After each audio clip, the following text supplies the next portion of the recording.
औज़ुबिल्लाहि मिनश्शैतानिर्रजीम बिस्मिल्लाहिर्रहमानिर्रहीम। मैं सैयद अरबाब अली मूसवी बिलखुसूस अपने तमाम मरीज़ों और बिलउमूम पाकिस्तान की पूरी आवाम को कोरोना के हवाले से ये पैगाम देना चाहता हूँ कि ये कोरोना एक वाहगीर बीमारी है जो कि अप्रोक्स 190 कंट्रीज तक फैल चुकी है। हमें चाहिए कि हम सब मिलकर इसका मुकाबला करें और जैसा कि तमाम जितने भी इस बीमारी के हवाले से जितने भी वर्ल्ड हेल्थ ऑर्गेनाइजेशंस हैं, साथ साथ पाकिस्तान की हेल्थ मिनिस्ट्री और पूरी दुनिया के हेल्थ डिपार्टमेंट जितने हैं, वो ये बतला चुके हैं कि ये बीमारी आवाम की एक दूसरे से मिलने से फैलती है।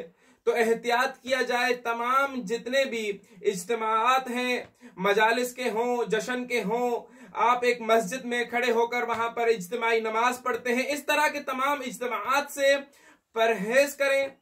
और जैसा कि आपको पता है कि इनकी इंस्ट्रक्शन, जो जिस काम में माहिर हो उसकी इंस्ट्रक्शन पर अमल करना वाजिब होता है।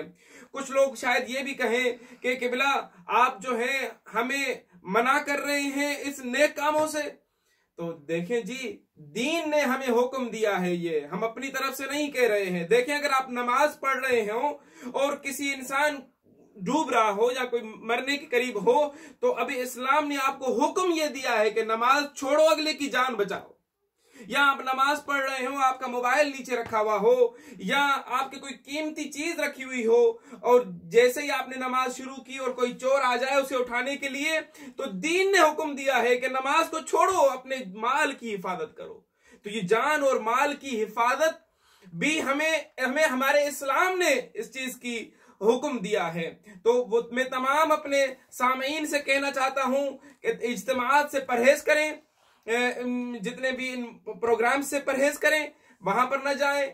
जैसा कि आपको गवर्नमेंट कह रही है कि जितना मुमकिन हो सके अपने घरों में बेचें, और जितने भी वो हेल्थ डिपार्टमेंट्स आपको जो भी इंफॉर्मेशन देते हैं उन पर अमल करना आप तमाम लोगों के लिए ये वाजिब है। वस्सलामु अलैकुम वरहमतुल्लाहि वबरकातुहू।